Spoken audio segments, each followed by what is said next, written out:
Well, guys, in the clash, it started off looking like it might just be Japan with the win. The Maori All Blacks came back with a dominant second half performance and ended the game with a 53 to 20 for the Japan XV team. So, guys, in today's video, we'll be going through the tries, the stats of the team, giving my thoughts on the game, and without further ado, you guys, let's get into it.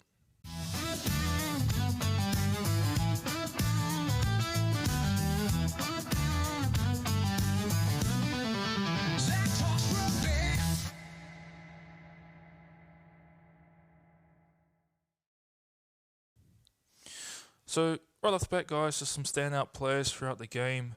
Rivers Rihanna, he had a rough start with conversions, but he controlled the tempo and steered that Maori All Blacks ship in the second half very well as well. So also was Sam Knock from Maori All Blacks as well. He was a game manager, man, try scorer and a cheeky operator. He kept the Maori All Blacks attack alive, as well as pressure on the Japan defense line as well. He was always there lingering.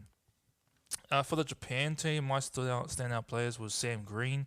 He was Mr. Reliable man with that boot. For Japan, he kept them in during the early stages of the match. His pinpoint passes as well kept the Japan side rolling forward.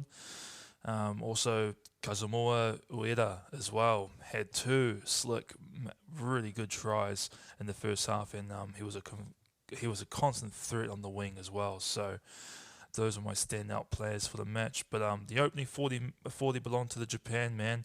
They came out firing in the opening minutes with a clinical try to Kazumoa Ueda, and that was in the. Let me just get the points. Some point there was in the first 8 minutes of the game, and he finished wide and then cut it in under the post for the maximum effort for Matt Green. The Japanese pressure though didn't let up, and the penalty kick from Sam Green took him to 10-0 in the first opening minutes of the game. But before the Maori All Blacks finally sparked into life, at the 24-minute mark, Cole Forbes dived in over the corner, and however, Rivers Rihanna shot clock rang out at that conversion, and left 2 extra points begging for that. So that was pretty interesting. I think there was some confusion about the clock not up on the jumbo screen, I think. So I'm pretty sure they sorted it out later on in the match. Minutes later after that, though, on debut for the Maori All Blacks, Gideon Rampling crossed over thanks to the slick pass from Jonah Lowe, drawing things level at 10-10, and that was at the 27th mark as well.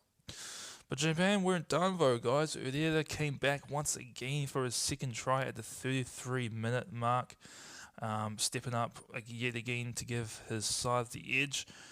But the Maori All Blacks hit back again with their captain, Kurt Eklund, with a spin and the bloody drive special.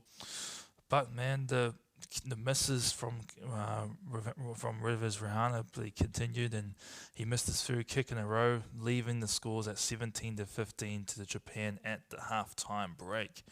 At the halftime, Japan dominated the territory in the position for the first half. Man, they racked up game meters and looked more composed and disciplined.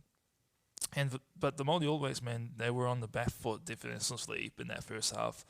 But they stayed in touch thanks to the powerful moments and quick-fire responses from Forbes and Rampling as well.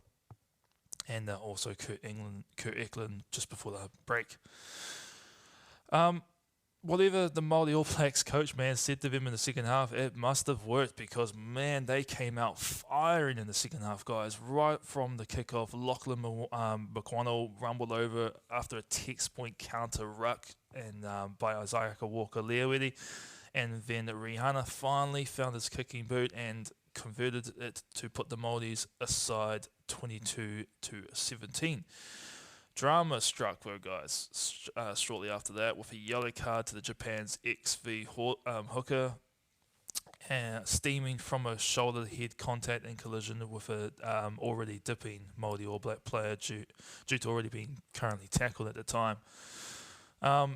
Shortly after that, Sam Green responded calmly for Japan, knocking over a penalty, and I believe that penalty was at the 49-minute mark. But anyway, that was his four from four kicks over the goal to close the gap to 22-20 for the Maori All Blacks.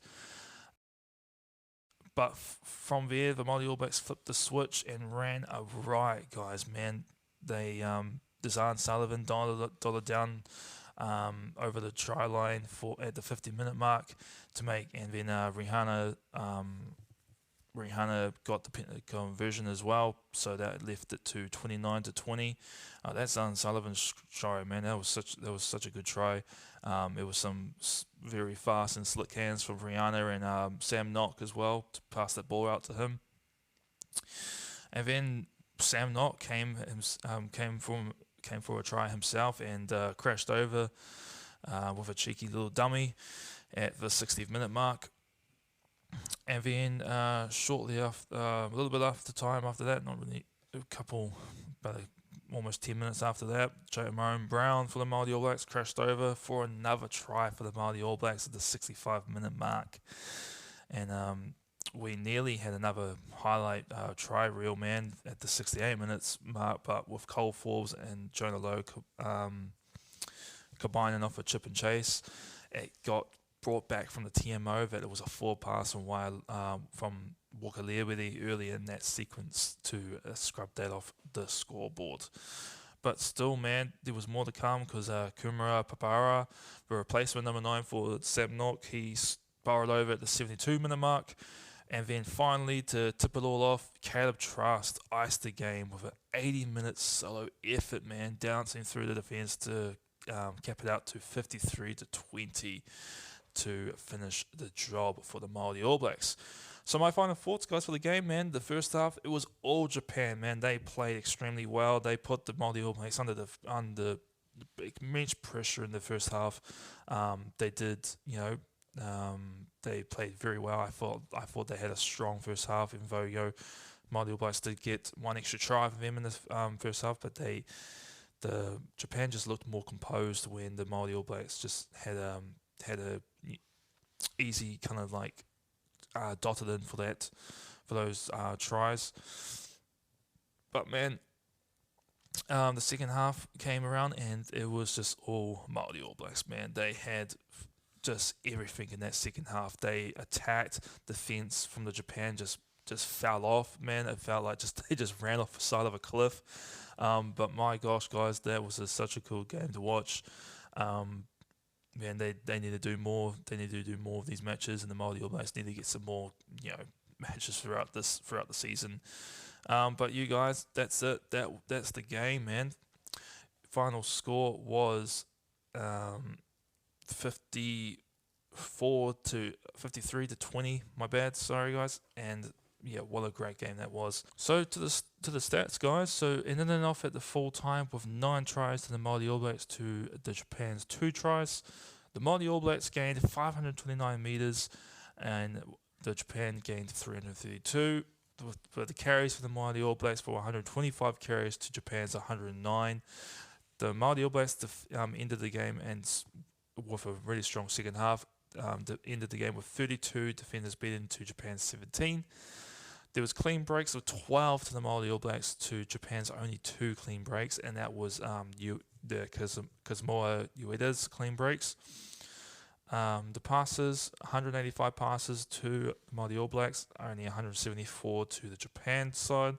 13 offloads for the Maori All Blacks to Japan's only 2. But ended the game with Japan having turnovers conceded 16-11 for Japan, man. So a lot more turnovers conceded for Japan. Pretty even Stevens for the tackles for the defence side. 139 tackles for the Japan to Māori's only 136. Only 3 less for the Maori All Blacks. But it comes down to this: 32 missed tackles for the Japan compared to Maori All Blacks only 17. The Maori All Blacks had 5 turnovers, 1 to Japan's only 3. And then the kicks in play, man, 28 to the Maori All Blacks to only 22 kicks in play for Japan. Rivers Rehana had 4 kicks out of 9, where Sam Green had 2 out of 2. Penalty goals for Sam Green as well, had 2 out of 2. Kick from the hand meters, 767 for the Maori All Blacks and 638 for Japan. The breakdown, guys, 94 rucks won for the Maori All Blacks compared to Japan's 88. And Japan lost 4 rucks, and where the Maori All Blacks didn't lose any. The ruck success rate, 100% success rate for the Maori All Blacks for that game, 95% for the Japan. The line-out one was 15 for the Japan to Maori All Blacks 8. The possession, this is the main stat that I like to look at. 55% for the Maori All Blacks, where 45% for the Japan. So kind of even a little bit in the Maori All Blacks' favour, but look at this. First half, 53% for the Japan, and the second half, 61% for the Maori All Blacks. So pretty even Steven for the possession, but man, the first half was all Japan, and the second half. So you guys, that's about it, man. Let me guys know what you guys thought about the game in the comments below. Also, let me guys know what you thought about the video as well. I always read the comments and like to engage with all you guys. But like and subscribe if you like the video and you want to see more from me. But that's all from me, guys. Have a good one.